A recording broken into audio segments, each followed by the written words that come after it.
وذكر فإن الذكرى تنفع المؤمنين. Dear brothers and sisters, I'll keep it short, but I want you to remember the 5 things that I'm going to share with you, inshallah ta'ala, as we look out for Laylatul Qadr now. Sunday night begins the pursuit. Every single one of those nights has the potential to be the most consequential night of your life. And so for 10 nights, Allah subhanahu wa ta'ala will be looking out to His creation. And we ask Allah subhanahu wa ta'ala that what He sees from us is pleasing to Him. Allahumma ameen. And the Prophet sallallahu alaihi wasallam said, "Man qama laylatul qadr imanan wa ihtisaban, ghufira lahu ma taqaddama min dhanbihi." Whoever stands up, whoever observes Laylatul Qadr with faith and seeking the reward, Allah will forgive them for all of their previous sins. We ask Allah subhanahu wa ta'ala to make us amongst them. Allahumma ameen. So 5 things, dear brothers and sisters, I want you to carry with you, inshallah ta'ala, and to set your mind to from now as we get into these last 10 nights. Number 1, as we go into the last 10 nights, and as we hope that we catch Laylatul Qadr, remembering that the night starts at Maghrib. Remembering that the night does not start at Isha, but the night starts at Maghrib. And some of the Salaf, they mentioned that this is such an important point for us as we go into these precious nights, because how many people at the time of their breaking of the fast will lose out their Laylatul Qadr before they pray a single rak'ah of Taraweeh, before they even make it to Salatul Isha. Why? Because over iftar, you might backbite, you might gossip, you might say something you should not be saying, you might do something that is not pleasing to Allah subhanahu wa ta'ala.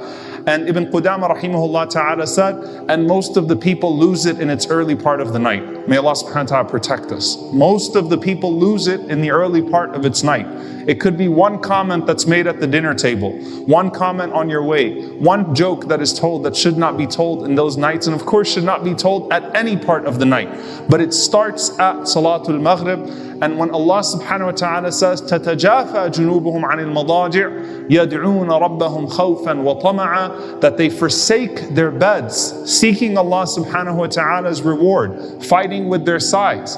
Imam Hassan al-Basri rahimahullah said, this actually refers to the companions praying between Maghrib and Isha. And so remember to include everything from the adhan of Maghrib all the way to the adhan of Fajr as part of your Laylatul Qadr. The second thing, dear brothers and sisters, to make sure that we catch Isha and Fajr all 10 of those nights and days within Jama'ah. And if that Jama'ah cannot be in a masjid for those that are not able to, then that Jama'ah is formed in some other way, but to pray it in congregation. And we know that because the Prophet ﷺ said that whoever prays Salatul Isha in congregation, Allah subhanahu wa ta'ala will write down for them the first half of the night in prayer. And whoever prays Salatul Fajr in congregation, in Jama'ah, Allah will write down for them the second half of the night in prayer. And so to put that in context, just very logically, to pray 3 hours in the night, but to miss Fajr, for example, or to miss your Isha would not be more pleasing to Allah subhanahu wa ta'ala. Pray them in Jama'ah. Sa'id ibn Musayyib radiyallahu ta'ala anhu قال من شهد العشاء من ليلة القدر فقد أخذ بحظه منها. How merciful is Allah. He said, whoever prays Salatul Isha in congregation has taken their portion from Laylatul Qadr. So keeping that. And if it is your regular habit and you're unable to do so, then Allah will have written it down for you anyway. But have the intention, inshallah ta'ala, for every night and day that you can to catch Isha and to catch Fajr in Jama'ah. And if you're unable to at that time, or if you sleep through one of them and it overcomes you and you pray at home, do not grieve. Allah subhanahu wa ta'ala writes down in accordance with the intention. So that's the second thing, not to miss Isha or Fajr in Jama'ah in those nights. The third thing, what the Prophet ﷺ said authentically, that whoever prays Qiyam with the Imam until he finishes, Allah will write down for him the entire night in prayer. Now the ulama differ as to what the quantity of that is. Does that mean, for example, that if the Imam comes at 3 o'clock a.m. or at 2 o'clock a.m. and prays for an hour, let's say from 3 to 3:45, and you pray with that single jama'ah, that single group of people, that single imam for that entire time, that counts as the entire night in prayer? Does that mean if you pray the first 8, or if you pray a group of rak'at with one imam that counts? And bi'idhnillahi ta'ala, we take the opinion, inshallah ta'ala, that yes, to pray with an imam when there is an established prayer from the beginning of their qiyam until the end of their qiyam counts as the entire night of prayer. So try to be very careful to catch it. And if you can catch both of the prayers, then do so. But to at least pray one block of the night, bi'idhnillahi ta'ala, behind an imam throughout their entire portion of what they are to read that night. And if you can catch witr with them, then do so bi'idhnillahi ta'ala. That is the third thing. Now I'll get to the ones that get a little bit more interesting and that require a little bit more thought bi'idhnillahi ta'ala. We started off this month by talking about what the best adhkar, what the best forms of remembrance in Ramadan are. What is the best dua in Laylatul Qadr? We all know the answer to that. But I want to build on that just a little bit, inshallah ta'ala. This number 4 means keeping yourself busy in dua, and particularly the short du'as. I'm going to mention the reason why. Most people in here, if not everyone, already memorizes Allahumma innaka afuwun tuhibbul afwa fa'fu anni. Oh Allah, you are the pardoner, you love to pardon, so pardon me. Most of us memorize that dua. We have been taught it at a very young age. Alhamdulillah, when Aisha radiallahu anha asked the Prophet ﷺ, what dua should I make? The Prophet ﷺ did not give her a page dua that we would all be fumbling to try to find it and try to repeat it and get through the Arabic of it. No, anyone can memorize this dua and anyone can learn its meaning very quickly. That in and of itself is a mercy of Allah subhanahu wa ta'ala. However, the ulama say, build on that concept of the short, comprehensive du'as as you move around on Laylatul Qadr. Even, subhanAllah, even they said if you're on your way to relieve yourself and come back, keep the short du'as on your tongue. Why? Because the Messenger sallallahu alaihi wasallam said, أَحَبُّ دُعَاءِ إِلَى اللَّهِ أَجْمَعُهَا. The most beloved of du'as to Allah, the most beloved of supplications to Allah are the ones that are the most comprehensive. What do you say in tawaf between Al-Rukn al-Yamani and Al-Hajar al-Aswad, the last round of tawaf? You just keep repeating what? رَبَّنَا آتِنَا فِي الدُّنْيَا حَسَنَةً وَفِي الْآخِرَةِ حَسَنَةً وَقِنَا عَذَابَ النَّارِ. As you're moving around, whatever you're doing, as you're trying to think of what you want to do next, as you're immersed in your du'as, sandwiched in between your personal du'as, use the short, comprehensive du'as you memorize from the sunnah of the Prophet ﷺ and let them engage you throughout the entire night. The short adhkar, the short forms of remembrance, and the short, comprehensive du'as from the Messenger ﷺ. Finally, dear brothers and sisters, number 5. This is the most comprehensive way to understand Laylatul Qadr, and it's very important. The narration about the Prophet ﷺ, إِذَا دَخَلَ الْعَشْرُ شَدَّ مِئْزَرَهُ وَأَحْيَا لَيْلَهُ وَأَيْقَظَ أَهْلَهُ sallallahu alaihi wasallam, that when the last 10 nights would come in, the Prophet ﷺ would tighten up his waist belt and he would give life to the night. He would enliven the night. The whole night was alive. What a beautiful expression. The night of the Prophet ﷺ was alive. And he would wake up his family. He would make sure that his family also was participating in it. Rasulullah ﷺ, when he said, do not turn your homes into graveyards. Assign a share of your salah to your homes. Don't turn them into graves. Why? Because dhikr gives life to the heart and it gives life to any space that we are in. Imam al-Shafi'i, rahimahullah ta'ala, he has a very important reflection on this hadith.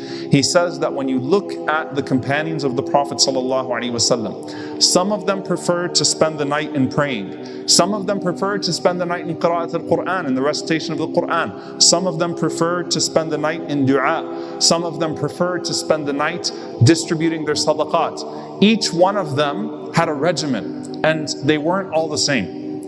Because the Prophet ﷺ's description in this regard was simply give life to the night. All of the deeds that would give life to the night. And so every single Muslim is included in this category, that you have something to give life to every portion of the night. And within that, you diversify your good deeds. And an easy way to remember this, dear brothers and sisters, is that all of the good deeds that are preferred in Ramadan are even more preferred in the last 10 nights of Ramadan. And make sure there's a portion of each one of them in the last 10 nights.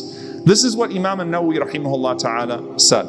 He said that قال أصحابنا, he said that our scholars said, والجود مستحب في شهر رمضان وفي العشر الأواخر أفضل اقتداء برسول الله صلى الله عليه وسلم وبالسلف ولأنه شهر شريف فالحسنة فيه أفضل من غيره. He said رضي الله تعالى عنه ورحمه الله that our scholars said that to be generous in Ramadan is highly recommended, as we know from the Prophet ﷺ, al-Jud, the most broad definition of generosity. And he said specifically during the last 10 nights, because the best time to emulate the Prophet ﷺ is in the last 10 nights of Ramadan. So every description you have of the Prophet ﷺ, iqtida, to follow the Prophet ﷺ in those last 10 nights, is the best way to worship Allah subhanahu wa ta'ala, as it is to worship Allah subhanahu wa ta'ala at any time. And the month is honored as a whole, and these last 10 nights are the most honored 10 nights of the month. And subhanAllah, we find a connection between, particularly in that regard, dua and charity, dua and sadaqah, to al-qadr, to decree. Why? Because the Prophet ﷺ said that there are two things that affect your divine decree. He mentioned dua, that nothing changes the divine decree except for supplication, except for dua. And he mentioned ﷺ that nothing extends the life of a person except for a sadaqah, except for charity. That would actually form an extension, change the decree and extend a person's life. So you can find, what then on Laylatul Qadr? What then on the night of decree? Right? To bring these types of deeds into our lives as well. So as you are there, inshallah ta'ala, as you are thinking about how do I fill these hours, diversify.